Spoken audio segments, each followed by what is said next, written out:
Coming up on this episode of Mind the Game. Oh my goodness. AR, welcome AR to Martin. Oh my God. Why do you think you weren't a first-round pick? Like, do you think in your heart at the time You know you're like, why. well, You know why? I'm not allowed to say it. I can't. Okay. I know why. You know how that shit is. And I wasn't trying to put you on the spot. Because they look at the judge a book by its cover. You look at me now and you're still like, you can't play basketball. Detroit, backstory, don't draft me. Give us the context. Give us the whole story. I'm gonna get right on to it, man. I'm standing in the corner and I forgot who it was on their bench was like, you don't want it? And I was like, I'm not gonna touch the ball, but if I do, it's going in. We're gonna bring out a couple plays, just a couple things. Give the fans like your perspective on just things you're able to do with the ball. Well, let's start with why is Braun even in the game right now? It's over. I remember he posted that after the game, and my followers went from like 60,000 I'm to sorry. 7 million. I'm sorry, man. Your phone died.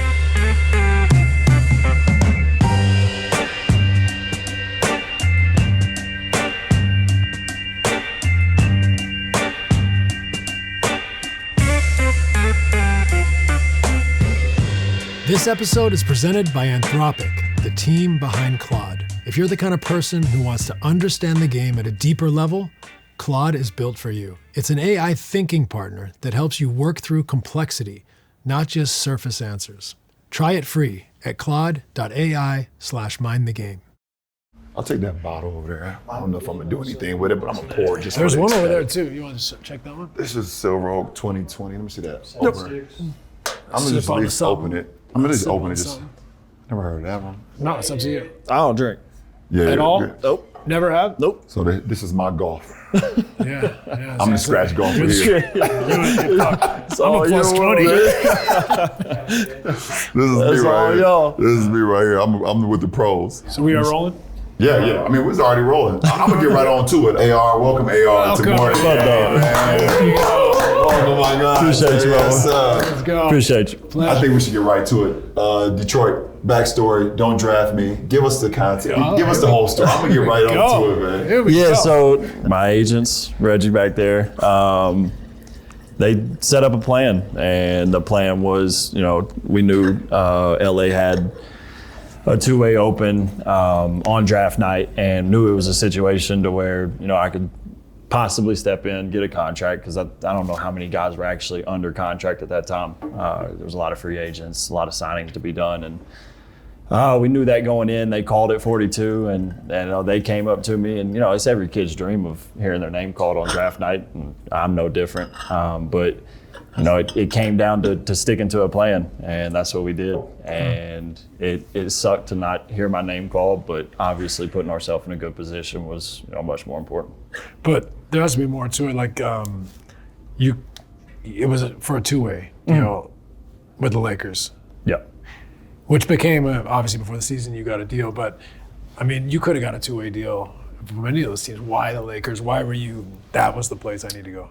Yeah, I they have a bunch of analytics guys that were, grading teams by, grade 1, 2, 3, whatever it was. And the Lakers, I think it was Lakers, Bucks, maybe one other team that was like tier 1, like best possible fit.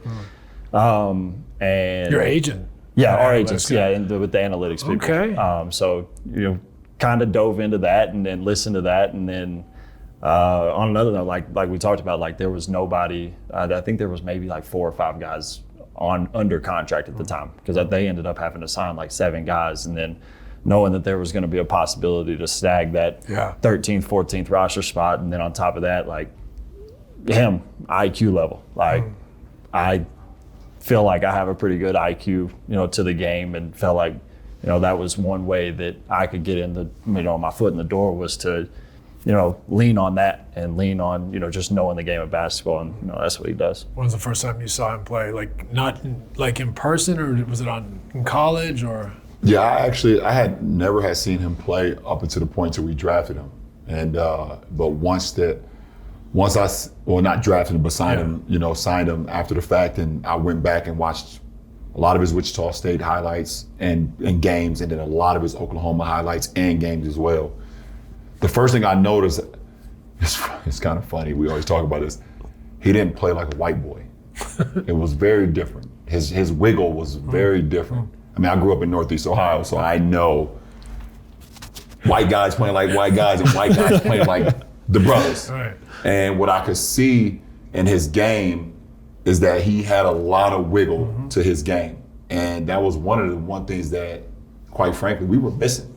We didn't have. Yeah. I thought that his game would translate to us, his ability to crack the seams and his ability to get into the paint, and him playing, even though their team wasn't as good at Oklahoma, his game kind of, it showed a pro. And that's what I saw early on. So as soon as training camp started, I kind of made it a point to kind of beeline it to him and kind of force something into him, maybe even before he even saw it. Push belief. Just push that belief and that confidence, like you belong here.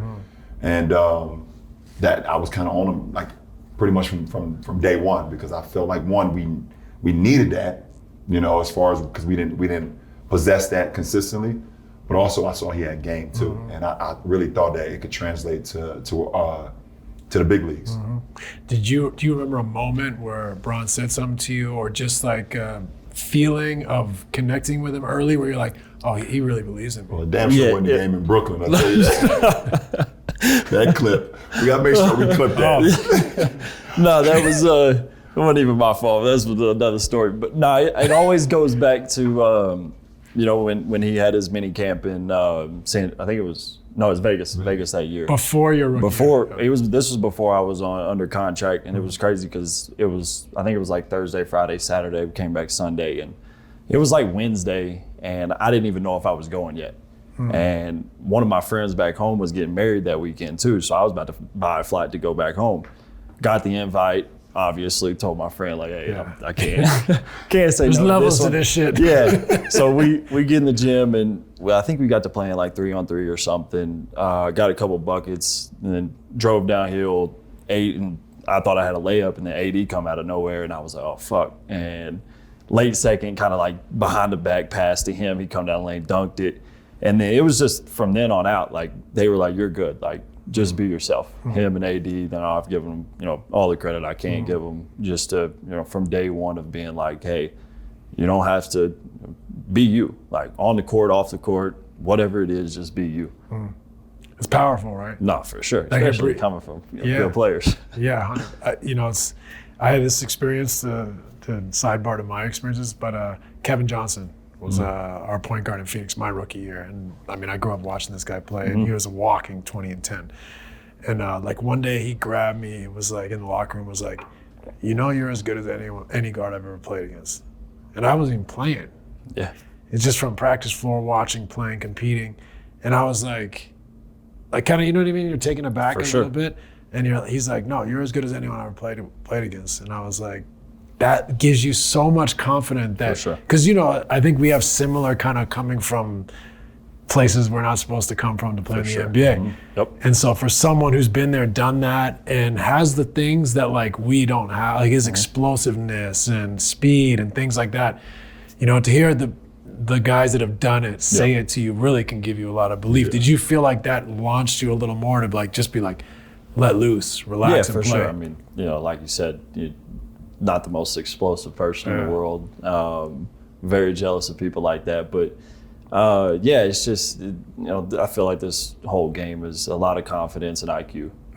When you know the game and you have high confidence, I feel like you can do a lot of things. And that it wasn't just him and AD. We had Melo, Russ, Rondo. Like I leaned on Rondo a lot. My rookie That's year. A hell of a veteran. Yeah, so I had probably the best people that you could talk to possible. And I'm a question asker. I remember I told Rondo, I was like, yo, if I ask you too many questions, you can tell me to shut the hell up. I don't care.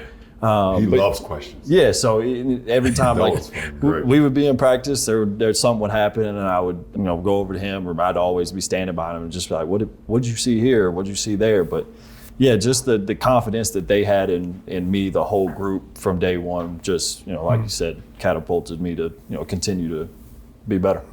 So Rondo's like as advertised, like a thinker. For sure. Yeah, for amazing. sure. I had to carry a chessboard around for him. Yeah. Oh, yeah. Did you ever play with him? Yeah. Did you ever play with him? No, I never played him. I started playing chess a lot my rookie year, and I got decent, but I still was a little nervous to play him because I felt like he would be nice. So I never played him, but I forgot you used to get that chessboard. It is. Yep. That's funny. I remember I bought it in Boston. Oh, really? Yeah. Amazing. So, crazy detail. When did you start hooping? Because I know you played baseball as a kid, right? Yeah, I kind of always messed around. played. Yeah, I mean, my mom and dad both played. Brother plays overseas. Both played in college, right? Both, they played at Arkansas State. That's where they met. Where'd your brother play in college? He played at Central Missouri, Division II school. Yeah. He was just small. He was a two guard that was too small to play. He could have played at a small Division I, but you see a white kid that's not very athletic. He could shoot the shit out of it. But I kind of always played, but baseball was the one that everybody wanted me to play. My dad told me I think it was going into my 7th grade year. He said I needed to pick baseball or basketball to try to get my school paid for. Because that's at that point that's all we're thinking about. And I'm probably 5 foot, 95 pounds. Yeah. And, what position did you play in baseball?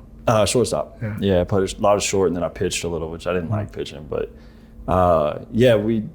we had a summer basketball camp, and I moved up 2 grades and played with my brother, and we was beating teams by 30. And I was like, oh, this is much faster.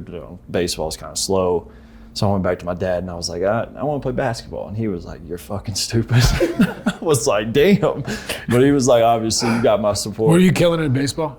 I was solid. Yeah. You was probably trending higher in baseball than he thought. He thought I was a better. He also saw the metrics. Skinny white boy. Yeah. I was small. I didn't grow until my junior year of high school. So at the time, I understand why. But he told me that. My best friend's dad, which was our baseball coach. I remember we were driving home. He was taking me home, and I told him I was quitting baseball, and he told me that basketball wasn't going to work out. And I was like, well, we'll see. I got some similar stories in my background about that. My dad's from the UK, played semi-pro soccer, but he was great about it. When I was like, I'm not going to play soccer anymore, and play basketball, he bit his tongue. Yeah, he was like, my dad did. Do what you want to do. It's time. great. Yeah, he's like, do what you want to do. It's great. But you could tell inside he was. Yep. He was like, damn, that hurts. That hurts. But I want to hear more about your brother, because I read, I do a little bit of research, right? Yes. But your brother had a big influence on saying, come hoop with me. I see something in you. Tell me a little bit about that. How many years older? 2 years older. Which I was supposed to be 3 grades younger, because I graduated high school at 17. My mom started me early so I could play 2 years with him. So I moved up my freshman year and then played with him again my 10th grade year. But yeah, he fell in love with basketball when he was probably in 7th grade. Quit everything. He was a gym rat. He'd go to the gym every night. We're a town of 1,000 people. Yeah.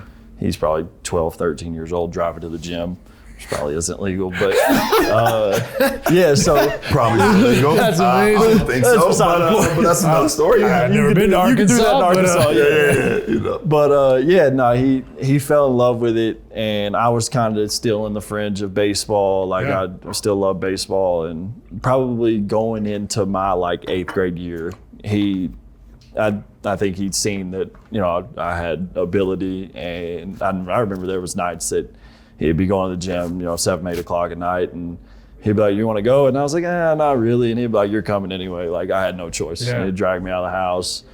We'd go shoot for, a couple hours, and then he'd just beat me really bad one-on-one. I think that it was a confidence builder for him, just wearing me out all the time. But yeah, he's probably the biggest basketball influence in my life. He instilled work ethic. He would always, sit me down and be like, yo, you're from Newark, Arkansas, the town of 1,000 people. You're going to have to do more than everybody else. It's not going to be easy. That even, it went to college. I remember going into maybe my senior year or junior year at Oklahoma, he pulled me to the side, we were working out, and he was like, what do you want to do with this? Do you want to just play overseas? He was like, you go play overseas right now. He was like, you don't have to get any better. He was like, you can go make some good money, play overseas. And he was like, there's nothing wrong with that, but if you want to, be an NBA player, you got to do more. And so I did more.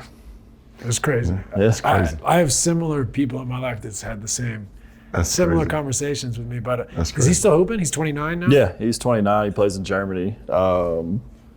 He's doing well. He started in Spain, I think probably 8 years ago now, making nothing. Yeah. Grinded his way to the top division in Germany, and just, he loves it. So, I don't know how many more years he'll play, but yeah, he's a basketball fanatic. Does he still like mentor you? Like, does he still like watch your games and say like, hey? He watches every game, and I'm probably not the easiest to talk to sometimes, but if I'm going through a rough shooting stretch, which he can shoot the ball better than 99% of the people I've ever met. So he does know, and he probably knows me better than I know myself. So he'll text me and be like, move it over the right a little bit, or shoot a little higher, just little things like that. That's cool. That's so far. Yeah. So I remember I was talking to one of our assistant coaches last year, and I think I was like 2 for my last 27 from 3 going through it. And I was like, before the game, I was talking to Bo. I was like, don't worry, tonight we're good. My brother fixed me. And he was like, what? And I was like, yeah, he told me everything I needed to do. I think I went like 6 for 8 from 3. He was like, tell your brother to keep texting me. That's amazing. I mean, he's got a place to land after. For sure. He's smart. That's cool. He's smart. Was it that conversation with your brother when you were in college about the NBA? Is that when you were like, okay, I can play in the league? Like, when did you say like, I'm an NBA player, I'm going for this? Or was that when you were a kid? I don't know. I mean, I always had like delusional confidence. Sure. And the weirdest story is like, I was like I said, from a town of 1,000 people, there's nothing to do. So you hunt, you fish, you do all the country stuff. And I remember I don't remember this, but my mom's best friend at the time took me hunting one day, and we were sitting there talking, and she was like, what do you want to do? Like, I'm probably 9 years old. And she was like, what do you want to do when you get older? And I was like, I want to play in the NBA. And she was like, you mean the MLB? And I was like, I want to play in the NBA. And she was like, it was the craziest thing, because she was like, you played, but like, you didn't really like actually play. But it really come to reality. I was at Oklahoma, and Lon Kruger followed me out of practice one day and told me, he was like, I think you could be a first-round pick. And, he's been around basketball for forever. He's coached Buddy, Trey, Blake. I don't know, he didn't coach Blake, but, seeing all this basketball that... was he at Florida too? Like, a bunch of pros everywhere. So he's seen everything. And once he said that, I was like, I got a chance. Like, where do you think that delusional confidence come from? I'd like to hear more about that. And also, like, how did it then manifest? Like, I really don't know, because we've seen a lot of delusional for sure people that it actually didn't go the way they thought it should go. Yeah, but there's like a delusional confidence, but also like I still like maintain like real life. Like I don't go outside attached to reality. Yeah. I still have some reality. I gotta work. Exactly. I don't know though, because like growing up, like I said, it didn't matter what it was. Like I never beat my brother in anything. He would beat me as bad as he possibly could one-on-one. Then we'd go home, we'd play cards, we'd play video games, like we'd play. And my parents were the same way. They didn't let me win anything. It was no like, poor Austin, let him win one. Like I never won anything. So like I learned to hate losing more than I love to win. Right. So like it was like, do whatever you can to get a dub. Because I remember the first time I beat him in one-on-one, I took off running, I ran in the house. I was probably like 12 or so, and he let me shoot wide open shots. He was like, you can't make enough shots to beat me. And I got hot, and I ran in the house. He was so pissed. I was screaming. My mom was like, what's going on? But yeah, I really don't know where it came from. Yeah. It's just there. Yeah, I think I was so far from the NBA. It wasn't even funny, right? But I feel like I always thought like I'm willing to do the work. If I do it for a year, 3 years, 5 years, 7 years, where could I be? Yeah. So that was always my belief system. Was there a part of that for you too, or were you just like, I just love to play, I want to keep playing? It started off that I just loved to play, and I was just going to see how far I could go. Like I didn't think I'd play Division I basketball. Like I thought I would end up going Division II, playing with my brother. Why? I didn't have I was. But what do you think it was about your game or your environment experience that was like, Because you end up obviously getting Yeah. T1 offers. What was the gap there for you in your environment? I didn't play AAU, but I played 1 year AAU. Exposure. Yeah, I think that was the main thing. And then you look at me now and you're still like, you can't play basketball. But you looked at me then, I was 6'5", probably 165, super skinny. And that was a lot of the feedback we got from coaches was he's not big enough, he's not strong enough, he's not athletic enough. But they make weights for a reason, so I don't know. That's good.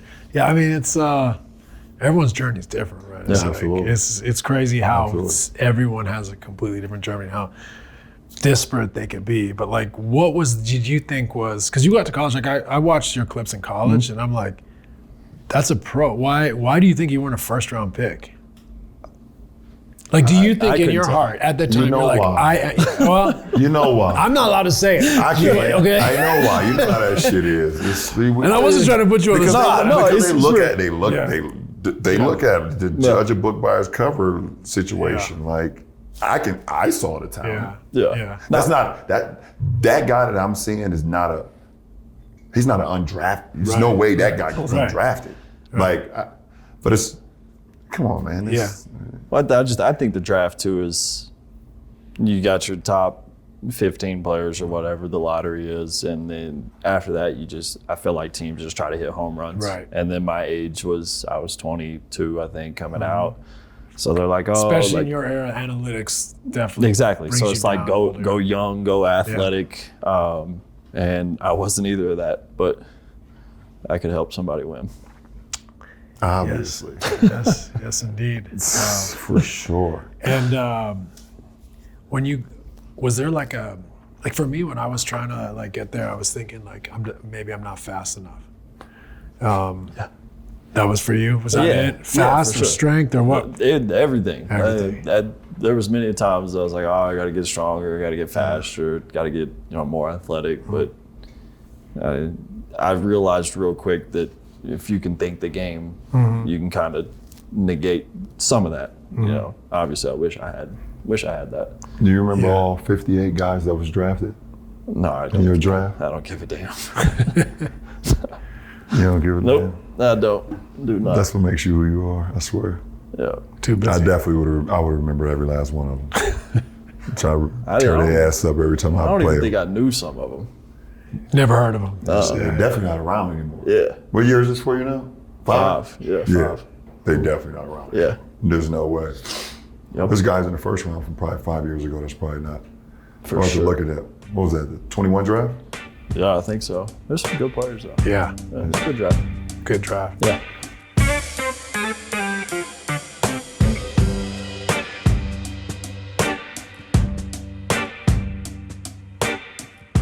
If you listen to this show, you're probably not satisfied with hot takes and highlight reels. You want to understand the game at a deeper level. The schemes, the adjustments, the strategic decisions that separate good from great. That's exactly the kind of thinking Claude is built for. Claude is an AI thinking partner that works with you, not for you. When you're trying to understand something complex, whether that's breaking down pick and roll coverage, researching how offensive systems have evolved, or analyzing why certain matchups create specific problems, Claude helps you dig into the nuance. It doesn't rush to tidy conclusions. It works through the complexity, asks follow-up questions, and gives you proper citations so you can trace the reasoning. Anthropic is committed to keeping Claude ad-free, which means it's optimized to help you think, not to keep you scrolling. For people who love going deeper on the things that matter to them, Claude is the thinking partner you've been looking for. Try Claude for free at claude.ai/mindthegame and see why the world's best problem solvers choose Claude as their thinking partner. And now over to our producer Jason for a word from one of our partners. Thanks to DraftKings Sportsbook for sponsoring the show. The playoff race is tightening up and the pressure is rising. This is the time when legends are made and, unfortunately, brackets are busted. But let's face it, there's nothing like having skin in the game when the stakes are this high, and our partners at DraftKings, they put real stakes on every single bucket, assist, rebound, buzzer, you name it. And now, new customers who bet $5 get $200 in bonus bets instantly. Just download the app and use code MIND. One of my favorite plays is a same-game parlay to turn one game into a shot at a big payout. Or I'll go live as the fourth quarter is heating up and bet props on a player who's been cooking all night. With DraftKings, you're not just watching the game, you're in it. For me, I like to look at strength of schedule stuff. What's a team's record versus, under 500 teams versus over 500 teams? Stuff like that. Download the DraftKings Sportsbook app now and use code MIND to bet $5 and get $200 in bonus bets instantly. DraftKings, the crown is yours.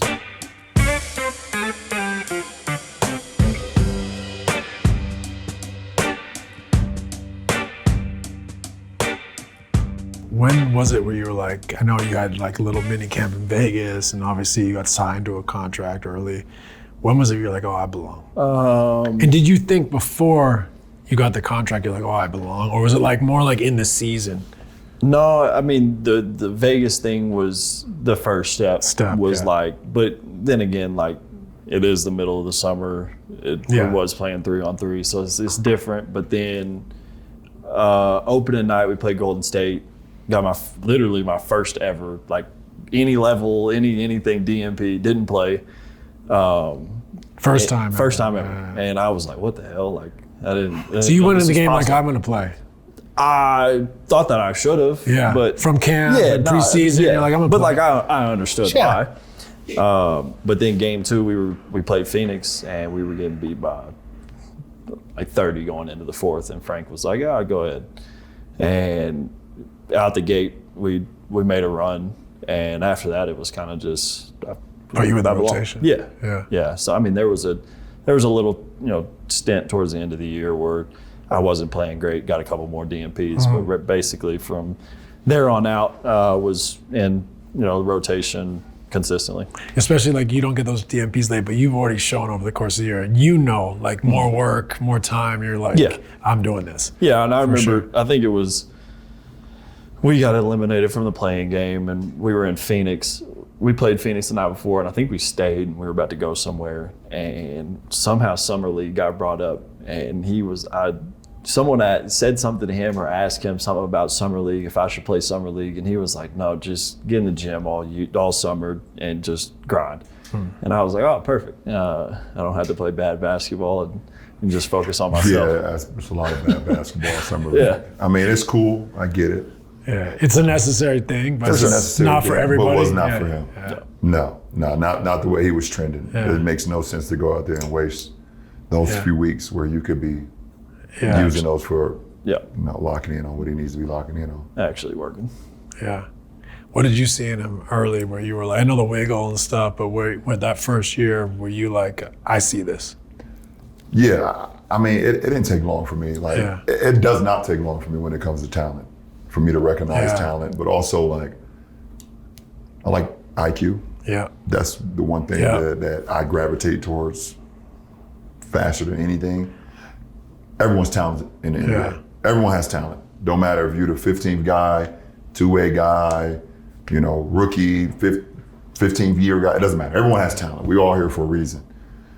But what my basketball mechanism and hard drive attached to is guys that know how to play the game.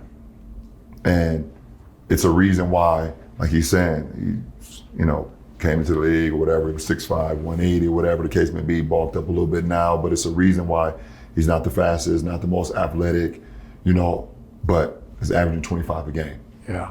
And playing at a high level. And at any given night, he's number one on the opposing team's depth chart of this is what we got to take away. Once you start getting at that level, once you start being on opposing teams' depth chart of like scout, we got Luka, AR, me. We got to take this away. If we can't give him no airspace, we can't give him no I could see the talent there, but also saw the knowledge of the game and the willingness to want to work. And if you working, bro, if you working, IQ and work and talent, skill. I can't. How can I not love you? How can I not love you? I just my makeup.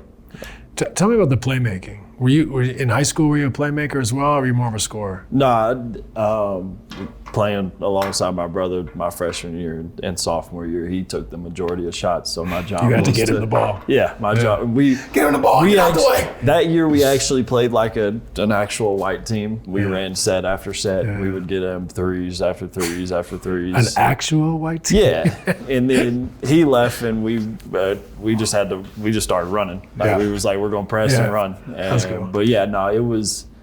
I always wanted to be a point guard. Yeah. Did you ever play point, like in any of those stages, like your freshman year, were you point for your brother? Or was it just more like, I was basically point guard from when I started playing basketball till I went to college, and then going to college, you run into guys that are 3 or 4 years older than you, more physically gifted and better players at the time, and I never had a problem with buying into a role to help the team be successful. Like my freshman year, I think I scored 4 points a game. I might have played 11 minutes a game. And then it just kind of trended, forward after that. Sophomore year, got more time, was, able to be myself a little more, but it was still all about what I could do to help us win. I felt like we had a really good team my sophomore year at Wichita State. We were, I think, preseason 3rd in the country. We had a really, really good team, but that all came crumbling down. We got beat first round of the tournament. But yeah, it was from then on out, like I understood that I'm going to run into guys that are better than me. Yeah. Like it's no different than in the NBA. Like there's going to be times on a night basis where him and Luka's got it going. Like what can I do to, plug and play and help our team win? I think that's the beautiful thing about basketball is you don't have to go out and score 30 to affect the game. You can do a lot of things. When you were a freshman averaging 4 a game, were you still like, I'm the best dude out here? Like, did you? Oh no, I fried everybody in practice. You knew it. Yeah. So it was like a matter of fitting into what the coach was expecting and all that. Yeah, I mean, the last thing I wanted to do was, step on the wrong foot and not play. Like that's interesting. Yeah, that was because a lot of guys, if they're frying everyone in practice and they're getting put in a box, it wasn't easy. No, I know, but like that's a strength. Yeah, to say like I can play this game. Like I'll you want to put me in this box? I'll stay in the box, but I also am not gonna lose confidence. I'm gonna survive this battle. I'll fight another day. Like there's a resilience to that that's impressive. Because I think like it's interesting to hear you go through those times because you watch you play now and you see like the breadth of skills you have. It's almost like, man, what were we waiting for? Yeah, and I also want to know like who, like obviously you had your older brother along the ride, but like who inspired your game? Like who inspired your game? Who's your favorite player? Like my favorite player ever was Kobe. Yeah, as you know. There was not really any nobody that you were like, I want to play like. Not really. Like so where you get that shit from? Like, I always felt like I was different. Like I played differently than everybody else growing up in your town. Yeah, like I was, because like people would be like, it's crazy. Like you're psycho. Like the way you play basketball is not normal. Oh, okay. And so like it was give me just an with example. the freedom. Like what things were you doing that people are like, what are you doing? I remember one of my brother's best friends he was 2 years older than me, and he went to a different school, probably 45 minutes away, and we would play them.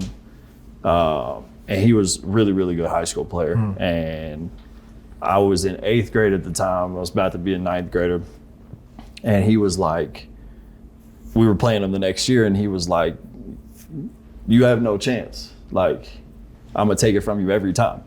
And I will say, still to this day, sometimes it don't look the best, but like I have full confidence that I'm not going to lose the ball. Like, especially, dribbling or whatever. Like, I feel like, like I said, it might not look normal. So he thought you were doing too much with the ball. Yeah, a lot of people did growing up. Like, even my parents would be like, you need to calm down a little bit. But I was like, it feels natural. It feels natural. Yeah, so then I got out of my town and I seen other people really play. I was like, oh, this isn't actually that crazy. Right. Yeah. what excited me about playing basketball was like being creative, being expressive, trying shit, like trying That's to the game, right? try to beat man. your guy, like try to get there. Yeah. Find a solution when you get there, like all that stuff, like that. It was never exciting to me, though I wanted to learn the fundamentals. I wanted to be fundamentally sound. sure. It was never exciting to me to like come off this pin down and know when to fade and when to curl. Yeah. Like that, okay, I got that. Yeah. You know what I mean? Like I got that. But when can I break my man down and get in the guts and make a play? Like that was what made me want to play basketball every single day. For sure. Right? You felt the same. Yeah, no, me and my brother agree on a lot of things, and he would, in high school, he would ask me, he'd be like, do you ever know what you're gonna do?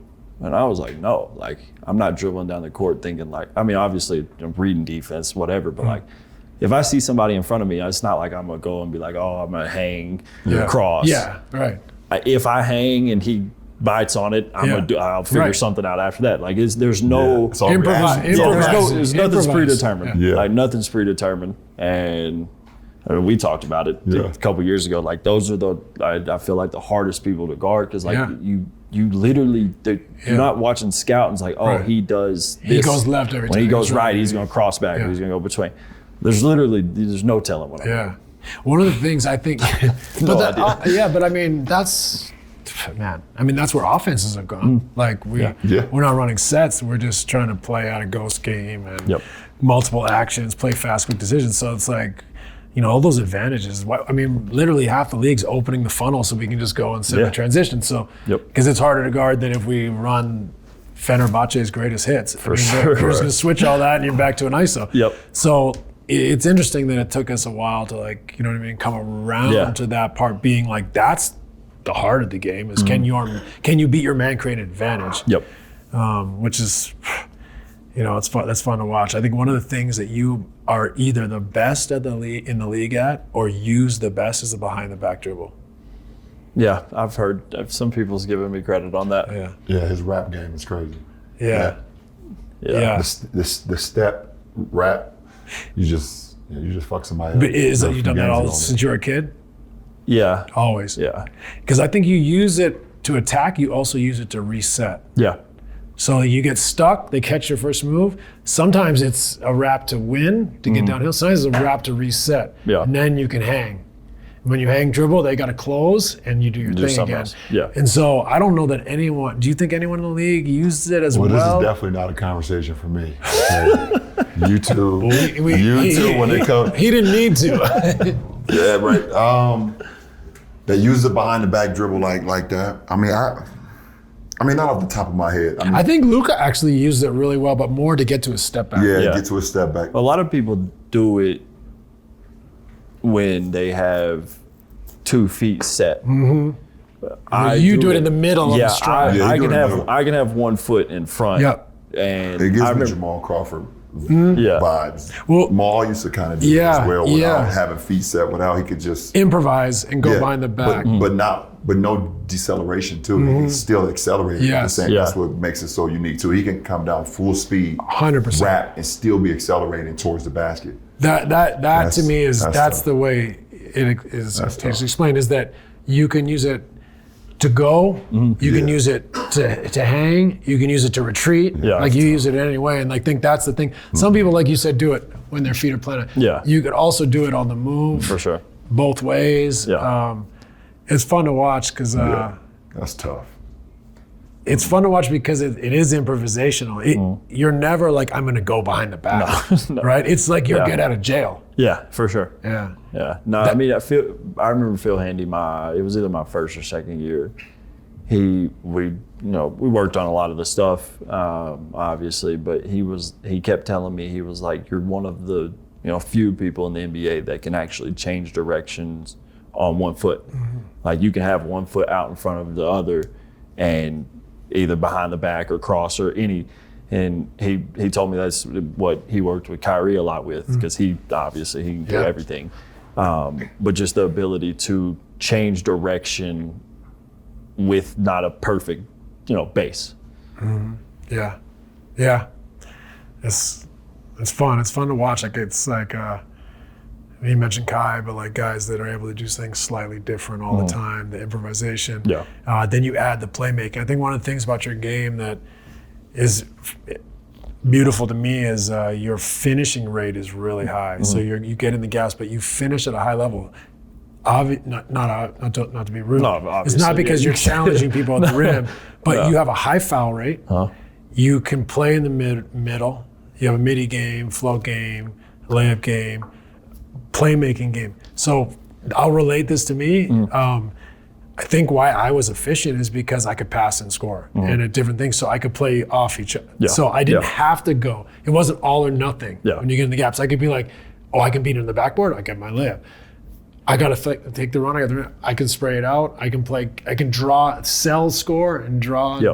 So that allows you to for sure be a high efficiency finisher because it's not every time I got in, I got to challenge dudes at the rim. Yeah, and then on top of that, like you said, the craftiness to be able to get fouled, like shot fake, step throughs, all that. Like I would feel like, I mean, it's kind of like guarding Luka in a sense of you have to be physical with him because he's, obviously really strong, but he has every pass, his shot fake, and you don't want to foul him. So at the end of the day, like trying to guard all three of those things is tough. I mean, obviously you did this in a million ways, but I think it's a great lesson for young players to understand you don't have to be like, I'm an elite finisher.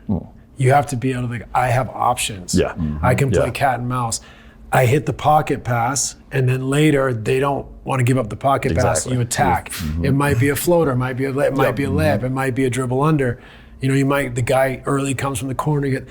Playing cat and mouse, getting guys to know there's 3 or 4 options, so you make the decision for me in a way. And that person's going to be the one the defenders are going to be the one to tell you what to do, really. Right. It's not. You just think attack. Exactly. They'll tell you. If he goes there, then you got the skip. If the lob's open, then that is. And then if he don't want the lob, you lay up, float, or whatever. Yeah.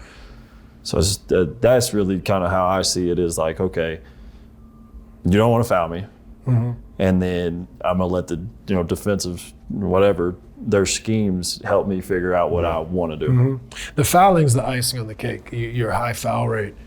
Because I didn't get to the line as much as I would have liked to have. You get to the line at a high. I mean, I think for at least the first half of the year, we're top 4 or 5 in the league. That was for a while. And you might be. It's went down.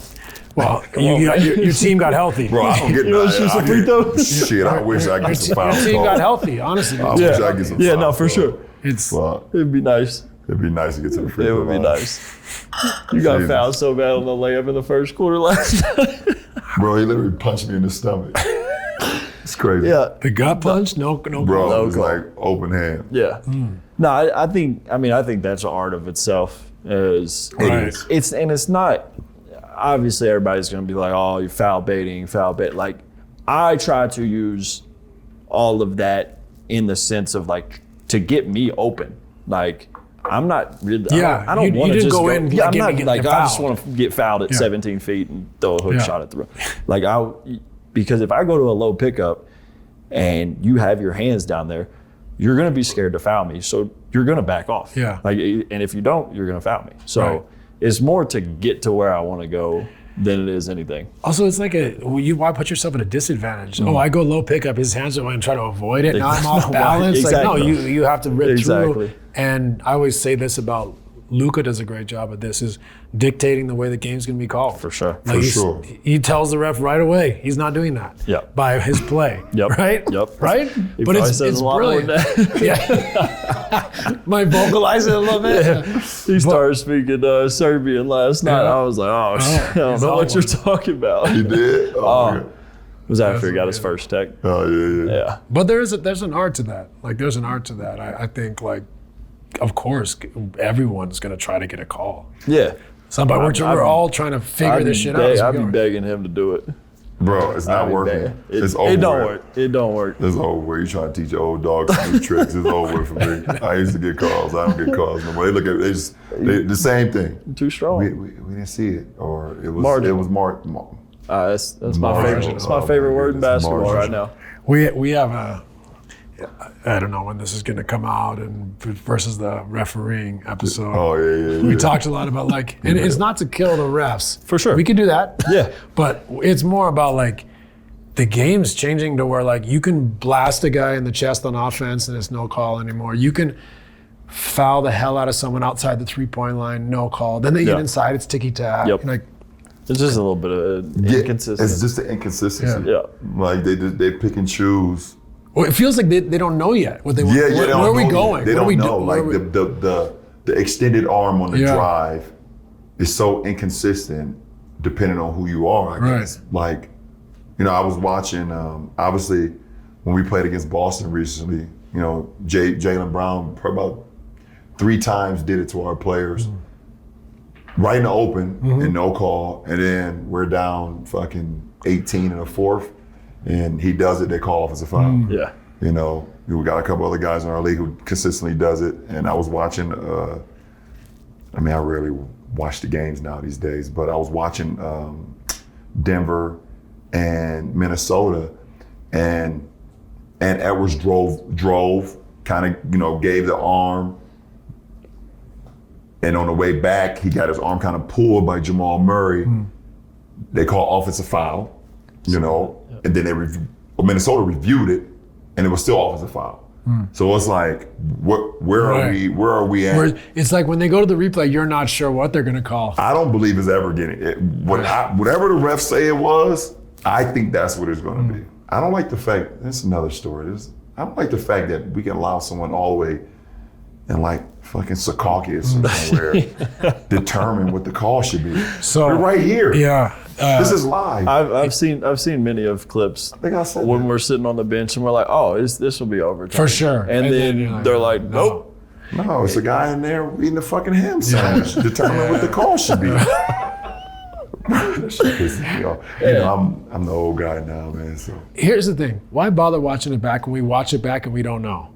You don't let's just keep it moving. I don't get it. I'm a big soccer fan. That was my first sport. And the review in soccer is VAR. Okay. And honestly, I think they fuck it up on VAR more than they do in, like, they watch it back. We spend 4 or 5 minutes, and you're like, I don't know. I don't know how they came to that conclusion. They brought a camera out on my ass last year in the postseason. I haven't seen since. He was up there. That was great. I was like, where's this guy? I've never seen them. I've seen that camera since. Yeah. Never. I've never seen it. I didn't see it before or after. That came from the government.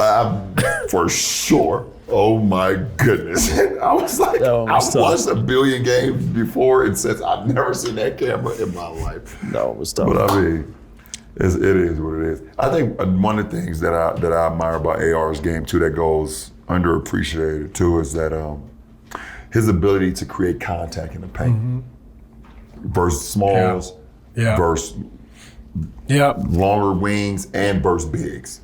His ability, without having to use that arm, using bump that shoulder, beat them to the point of contact, take their legs out, or make them hit you. Yeah. Very clever. And it sets up his footwork, his ability to bump here, get you off balance, and now he has the ability to use all the pivots, whatever, pump fake, because now you're off balance, so now you're trying to close the space, so now he can step through and all those. For a guy that you look at, you don't think as strong and think that can create contact, you realize it once he hits you with that damn shoulder and you're sliding back 4 feet. No, that's an art. That's an art. That's an art because you use by NBA standards, you're not big and strong or fast and explosive, but you're big enough, strong enough, fast enough, and here's my advantage. If I hit him before he hits me, it's all timing too. It's like it's almost impossible to guard somebody if you're sliding and your left foot's in the air. Yeah. If I bump you and your left foot's in the air, it's almost impossible, unless you're just strong, like real strong, it's almost impossible to stay on balance. And I think that it helped me always being smaller than everybody and not as strong, because I had to figure out how to use my body. And then when I finally did get, some strength, it just made it better. Did you have a high foul rate in college too? I got fouled a lot. They didn't call it. Yeah. No, I still probably shot. Probably shot 5 free throws a game, 6 free throws. That's in college. in sure, in college? college, yeah. That's like 30. Yeah, for sure. right. For sure. You also I feel like you love clutch moments. Yeah. Like I feel like you can tell certain people are like, I live for this. Yeah, were you like that as a 8th, 9th, 10th grader? Or Yeah, I mean, I always wanted to be. If we win, like cool. If we lose, like I don't want anybody to think that it was their fault. Like I missed or whatever the case may be. Yeah, I mean, I remember early this year in Minnesota.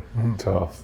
We Yeah, we really floater. Yeah, we really dominated that whole second half. You weren't playing. Yeah, him and Luka were out From the TV. and we dominated the whole second half. We played really well in the third quarter, and then I mean, think about it. We had a closing lineup that had literally never played minutes together. So they went zone. Things started getting tough, and obviously they take the lead by one. Julius Randle makes a layup, and I remember going to the bench and sitting on the bench, JJ's drawing up whatever, and we walk out and there's still probably like 20 seconds on the timer or whatever. And I just remember walking to half court and I was like, man, we would look like some idiots if we lost this game. And then I just was like, we'll win. And then that happened. And it was just like, just the belief in every moment. Just, you know, being able to think positive when chaos is going on is something that I've been really good at throughout my whole career, even when I was younger. Everybody just spazzes out when things get to move and you get to lose and it gets tough. But just being able to, keep a level head at them moments. So do you feel like in high tension, it's almost like you slow down? For sure. Yeah. Yeah. I people watch too. You just look around, everybody's going nuts. Yeah. Even your staff might be going crazy. Yeah. Sorry, JJ. No, I mean, I think in just give me a look. Yeah, anything like it don't even have to be for me, but I feel like in any situation, if you throw the ball to me, I make something work. Incredible skill, right? To be calm in those moments. And that's not even, I don't even know if that's something that you can, well, I guess it is. I think some people are kind of like born with that attitude. It's something that you can grow into. But if it's something that you are like, don't ever want to have, right? You can't then like hit the switch and I want to be that guy to be. No, it's either like you want to be put in that position, but you just haven't given that opportunity. They haven't given you that opportunity yet, or it's already in you. Yeah, for sure. Yeah, that's a great. To be able to just like you said, when shit is just haywire, you could just like, man, if I can get this opportunity, it don't matter, make, miss, don't matter. I'm gonna be ready for the next opportunity as well. It's a great way to frame it. I remember the Dallas one, when I had the game winner in Dallas my rookie year. Yeah. I go to the corner and I would have, if I'm not betting on games, if I would have bet, I would have bet everything in my life. This is not the year. I'm not touching the ball. And I'm standing in the corner and I forgot who it was on their bench was like, you don't want it.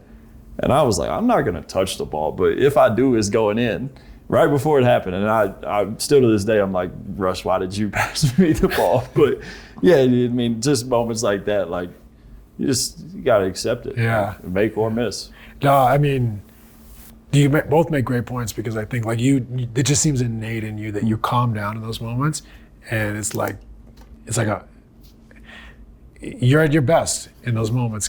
I think for me, it took me a while, like to go through those times when I failed, but like accepted it. Yeah, and said like I got to learn to do this. Yeah, until where then it became almost like I always say this, maybe a weird way to frame it, but almost like a drug. Like you want the end of the game, you want the tension, you want the game on the line. It's like you're never more like alive. Your vibrations are never more. I just always like early on in my career, I always hated the feeling of letting my teammates down if I didn't come. So you want it again? Give it to me. Yeah, like I was like, if I missed or whatever, or if I turned the ball over, or if I didn't make the right play, either shot or pass or whatever, it was like, fuck, I just let these guys down. They trusted me. Yeah. to make it happen, and I didn't make it happen. Like early on in my career, that really got to me.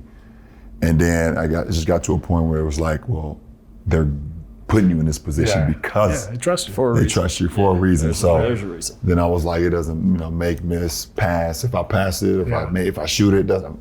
And you also learn that at the end of the day, like your teammate, they care, but like we're gonna live with him taking the last shot. We're gonna live with Luka, like make or miss. It don't matter. Like I always say like you die 1,000 deaths, right? Like you're gonna die, you're gonna miss. So accept that. You're shit, gonna die a lot, right? Go like nobody's. I also tell young players all the time, like go for it. Yeah. Go for it. Like you're wasting your time if you're scared, you're not gonna get better. You're not getting more comfortable in those moments. You're not giving yourself a chance to succeed. So it's like accept death. For sure. Right? And then just go for the win. Yeah. Yep.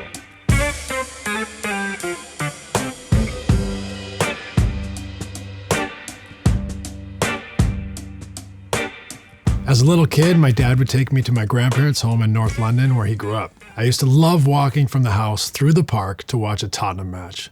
Soccer wasn't just a game in our family, it was everything. When you're there, you can really feel that passion, and it's contagious. You'd open a window and feel the excitement of match day and hear songs echoing through the stadium. Those trips shaped everything for me. My love of sport, family, tradition. Come to think of it, that house would have been perfect for hosting visitors on Airbnb during a big tournament. With the World Cup coming this summer, fans from all over the world will be traveling to North America. And you can help create that magic I experienced as a kid in Tottenham by hosting your home on Airbnb. Why not earn some extra cash while making their trip unforgettable? Your home might be worth more than you think. Find out how much at airbnb.com/host.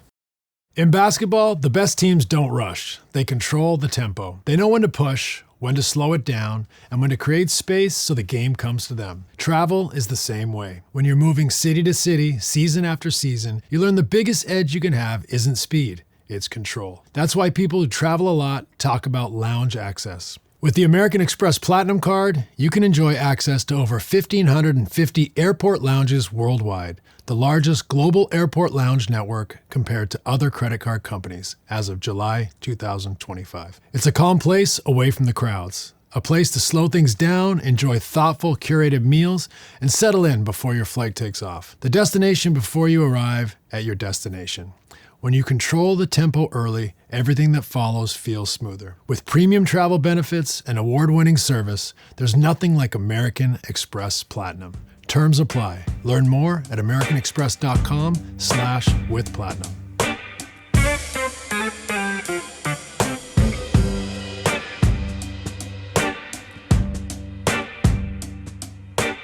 We're gonna bring out a couple plays, just a couple things. Give the fans like your perspective on just things you're able to do with the ball. Here we situation. go. So we talked about this one.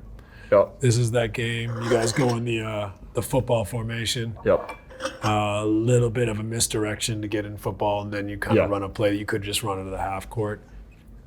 Yeah, I mean, the main thing was to catch and get Rudy lifted above the break. Mm-hmm. I was surprised that they didn't just read it, but once you get him, he's obviously one of the best defenders in the league, but once you get him moving,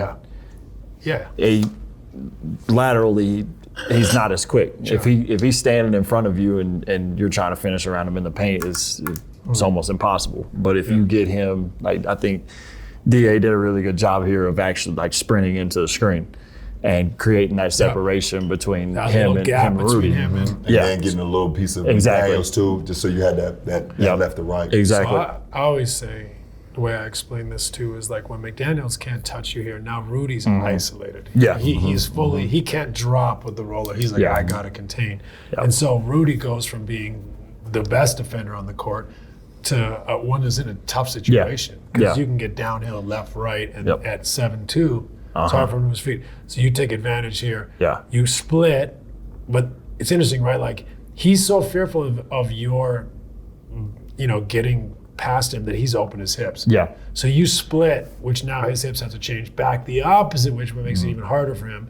So now he's recovering. So it's interesting to me, Dante knows this. He's like, Rudy's in a tough spot here. And so he comes, And so, but you read that. About right there, I was like, oh, I'm going to run him over. I thought I was going to run him over. He went right leg, right floater, which is I had to basically stop on it. Stop on a dime. Yep. But this is the thing, though. You got a defensive player of the year, 7'2", long arms, but you got his momentum going. Yeah. He can't stop with stopping. you. Yeah. And then you go wrong leg, floater, and Dante's an inch and a half, 2 inches too so late. Yeah. That's so tough. And that's nothing but draws. Yeah, that one felt good when it left my When you hand. had your first kid, that's the first thing you should show him. that game winner right there. This is your daddy's about. Let's see what we got here. Our little double drag with LeBron and Ayton. And so for me, like, this is just a clip that shows, again, we talked about earlier. Fucking game. They catch the move. Yep. He's got you in between his feet. You go behind the back, look for the crack. It's closed. I thought DA was going to roll him down, basically a Gortat. Like a Gortat screen. And then I was going to run, who is that? He's going to raise Wendell. Yeah, I was going to run Wendell right into both of them. Yep. But and go around. Yeah, I was going to go on the top side of DA. But instead, basically, you got 3 defenders anyway. Yep. But then again, you used your Wrapped again. behind the back to reset, and now you look at the 2 defenders. And there's no way. They slip up. Paulo. Yeah, there's no way Paulo can get on the bottom side of DA. So if he just After stops plugging and that holds, gap, no. yeah. And so you make a great feed into space here where only DA can get it. But what I love about this is I think basketball is about rim pressure. And so you don't say, hey, he's got me squared. You say, how can I get him on his heels? And you go behind the back off the one leg, like we talked about, split the gap, it gets closed, and that essentially is the rim pressure that draws 2, and that allows DA to slide behind. And there's this whole pocket of space behind them where you go back behind the back because you got them in jail, and then you can lead your partner into a ton of space. So for me, that's a brilliant play because your mind was rim pressure. And then that's set. You sold basket. And that created a vacuum in underneath there where you drew 2. So maybe I'm using too many words, but No, it's perfect. That's how I see the game. And big time pass, but created by your pressure. All right, so a little Wrap. LeBron swing. So you realize, like any primary scorer type player, like no one's on me, and you could shoot. But again, I love that you're thinking rim pressure here. So he's got to close on you, and so you go, stick with me now, make him guard. Okay, he does a good job. Good close, pull it back out. Okay, doesn't always work. Or it doesn't always work. So now you get back. So then there's this gap you created by going behind the back. He has to close again in a sense, and as he closes, you hang, cross behind the back. That's the signature right there. Hang, cross behind the back, scoop under. And then that's sick. I'm surprised AD didn't get that one. He didn't even go for it. I don't think he thought I was going to shoot it. Right? And it is. It's just like the improvisation, the belief in yourself that a lot of players would have been like, I got caught. Let me pick it up. And like you said, just using that to basically get back to ground zero, and then also create a little bit of space between me and him at the same time to re-attack. And then great agility And to he's get supposed to underneath. smack that shit. Yeah, he is.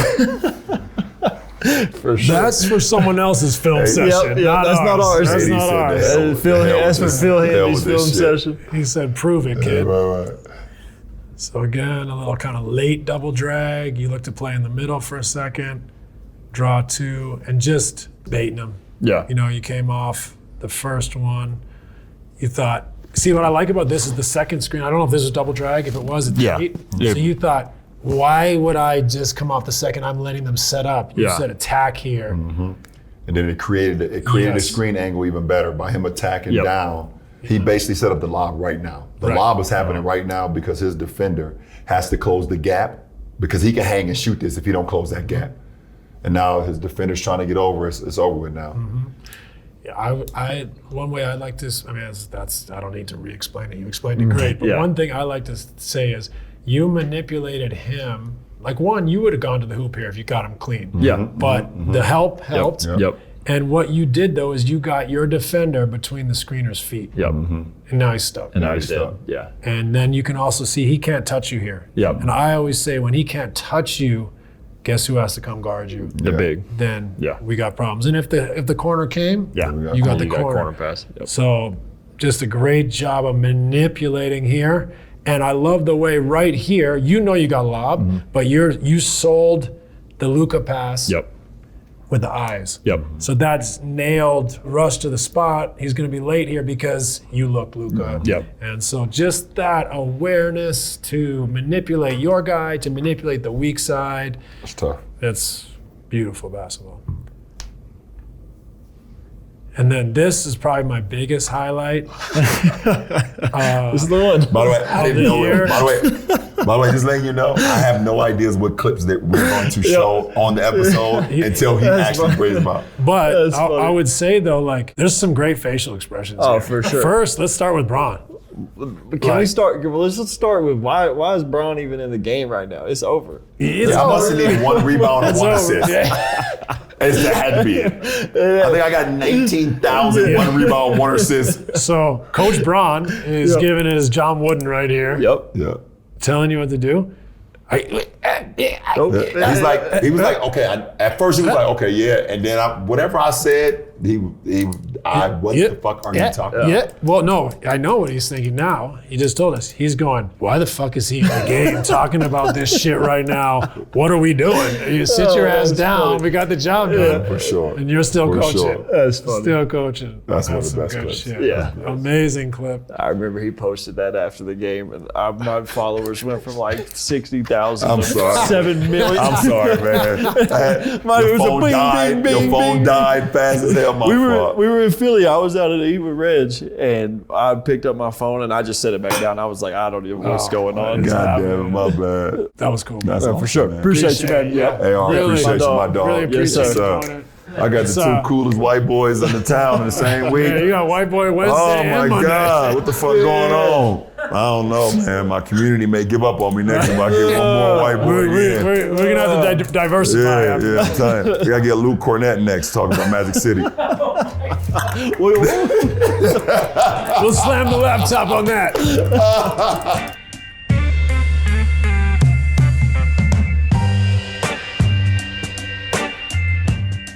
Thanks for watching Mind the Game. New episodes drop every other Tuesday. Remember to like, subscribe, or follow wherever you're watching.